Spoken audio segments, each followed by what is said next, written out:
Hello, my dear students. Today we will read lesson number 8, चश्मे की करामात. First of all, we will look for the objective of this chapter. आदमी की तरह पशु पक्षी भी प्रेम तथा अपनेपन की भाषा को बखूबी समझते हैं. छम्मो बूढ़े की सब बातें समझती थी और उसके प्रति उसके प्रेम के फलस्वरूप ही उसकी देखभाल करना अपना दायित्व मानती थी. तो इस लेसन में क्या है कि एक बकरी होती है, उसका नाम क्या होता है? छम्मो. तो वो एक बूढ़ा है, बूढ़े ने उसको अपने घर पे रखा हुआ है. जो बकरी है वो बूढ़े की बहुत ज़्यादा देखभाल करती थी, उससे प्यार करती थी और उसकी देखभाल करना अपना दायित्व मीन्स अपना कर्तव्य मानती थी. किसी गांव में एक बूढ़ा आदमी रहता था. उसके पास एक बकरी थी. उसका नाम था छम्मो. बूढ़ा आदमी था, एक गांव में रहता था. उसका नाम क्या था? छम्मो. बकरी का नाम छम्मो था. उसकी झोंपड़ी गांव से थोड़ा बाहर स्थित थी. इस कारण बूढ़े को बहुत सारी परेशानियों का सामना करना पड़ता था, क्योंकि जो बूढ़े की झोंपड़ी थी वो गांव से थोड़ा बाहर थी. तो इसलिए बूढ़े को बहुत सारी परेशानियों में मुश्किलों का सामना करना पड़ता था. एक बार बूढ़ा बीमार पड़ गया. घर में उसकी देखभाल करने के लिए कोई भी नहीं था. तो बूढ़ा एक बार बीमार हो जाता है तो घर में कोई भी नहीं था और जो कि उसकी देखभाल कर सके. ऐसे में बकरी छम्मो ही उसका सहारा बनी हुई थी. वह गांव के दुकानदार के पास जाकर फल ले आती, वैद्य के पास जाती और उसे बुला लाती. जो बकरी थी वो क्या थी कि गांव में जाकर बूढ़े के लिए फल वगैरह ले आती थी और वैद्य मीन्स चिकित्सक, डॉक्टर, उसको भी बुला लाती थी. इस कारण बूढ़ा भी उससे बहुत प्यार करता था. वह अक्सर उससे कहता, छम्मो यदि तू ना होती तो मेरे जीवन में जीने के लिए कुछ भी नहीं होता. सीख देख लीजिए. पशु पक्षियों के प्रति प्रेम भाव रखो, कि हमें पशु और पक्षियों के प्रति प्रेम भाव रखना चाहिए. सही उत्तर बताओ. बकरियों का समूह कहलाता है रेवड़ या झुंड? झुंड. ठीक है, तो क्या आएगा? झुंड. उसकी बकरी छम्मो भी जैसे उसकी बातें समझती थी, वह उसकी बातें सुनकर अपना सिर हिला देती. बुढ़ापे के कारण बूढ़े की आंखें बहुत कमज़ोर हो गई थी. उसे ठीक से दिखाई भी नहीं देता था. ठीक है, क्योंकि बूढ़ा जो था वो आदमी था, बूढ़ा हो चुका था, इसलिए उसकी आंखों की जो नज़र थी वो भी कमज़ोर हो चुकी थी. उसे अब अच्छे से कुछ भी दिखाई नहीं देता था. एक दिन बूढ़े ने सोचा कि क्यों ना शहर जाकर एक अच्छा सा चश्मा खरीद कर लाया जाए. यह निश्चय करके बूढ़े ने अपनी लाठी उठाई और चल पड़ा शहर की ओर. शहर में पहुंचकर वह बाज़ार में चश्मे की दुकान ढूंढने लगा. तो वो अपनी लाठी लेता है और शहर चले जाता है और शहर जाकर चश्मे की दुकान को ढूंढता है कि कहाँ पर चश्मे की दुकान है. वह काफ़ी देर तक इधर उधर घूमता रहा. फिर अचानक उसकी नज़र एक चश्मे वाली की दुकान पर पड़ी. वह सीधे दुकान में घुस गया और दुकानदार से बोला, भाई कोई ऐसा चश्मा दे दो जिसे पहनकर सब साफ साफ दिखने लगे. दुकानदार ने बूढ़े को एक एक करके बहुत से चश्मे दिखाए.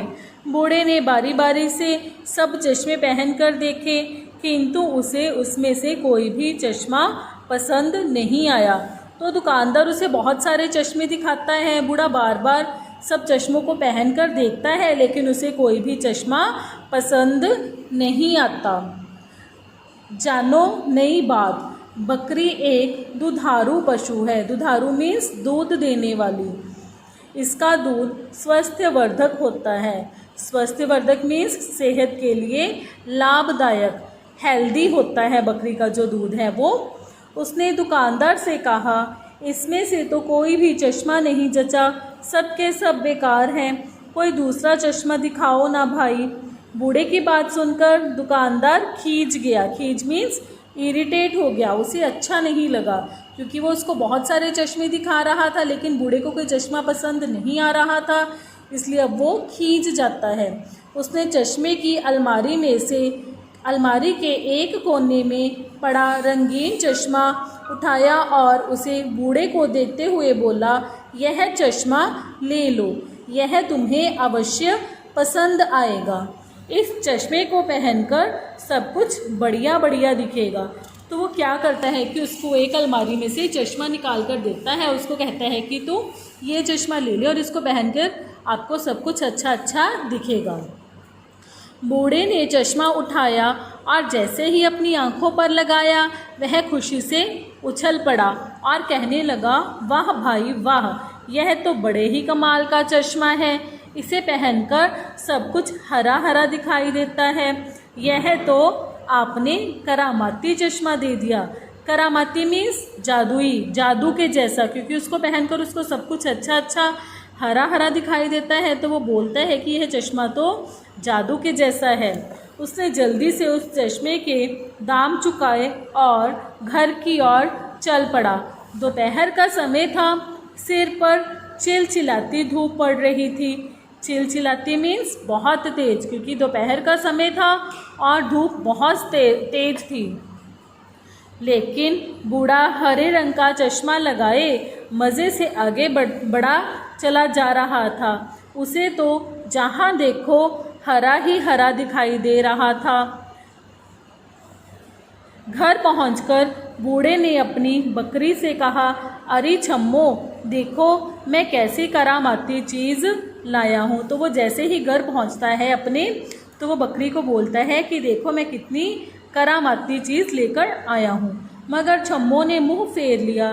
तब बूढ़े को कुछ याद आया और वह बकरी से बोला, अच्छा भूख लगी है, ठहर तुझे अभी चारा देता हूँ। यह कहकर बूढ़े ने सूखी घास उठाकर बकरी के सामने रख दी और बोला, छम्मो रानी नाराज़ ना हो, ये लो हरी ताजी घास खाओ। तो बूढ़ा क्या करता है, घर पहुंचकर बकरी के सामने घास रख देता और उसको कहता है कि लो हरी ताजी घास खा लो। लेकिन छम्मो फिर मुंह फेर कर खड़ी हो गई, उसने घास को छुआ तक नहीं। बूढ़े ने कुछ सोचकर अपना चश्मा उतारा तो पाया कि जो घास उसे हरी दिखाई दे रही थी वह तो सूखी और पीली है, क्योंकि बूढ़े ने चश्मा लगाया हुआ था और उसे सब कुछ हरा हरा दिखाई दे रहा था, इसलिए जो सूखी घास थी उसको वो भी हरी दिखाई दे रही थी। तो जब वो अपना चश्मा उतार कर देखता है तो घास कैसी होती है, सूखी और पीली। बूढ़ा ठहाका मारकर हंस पड़ा। तो वो बूढ़ा ज़ोर ज़ोर से हंसने लग जाता है। ठहाका मारकर मीन्स ज़ोर ज़ोर से। उसने चश्मा बकरी की आंखों पर लगाया और बोला, मैं तो बिना चश्मे के ही भला, इस चश्मे की मुझसे ज़्यादा ज़रूरत तो तुझे है, ताकि तुझे सब कुछ हरा हरा दिखाई दे। तो बूढ़ा क्या करता है कि वो अपनी आंखों से चश्मा उतारकर बकरी की आंखों पर लगा देता है और उसको कहता है कि मुझे तो बिना चश्मे के ही सब कुछ ठीक है। छम्मो भी चश्मा लगाते ही बड़े चाव से सूखी घास को खाने लगी। बूढ़ा उसे देखकर हंस रहा था, बस हंसे ही जा रहा था। धन्यवाद बच्चों।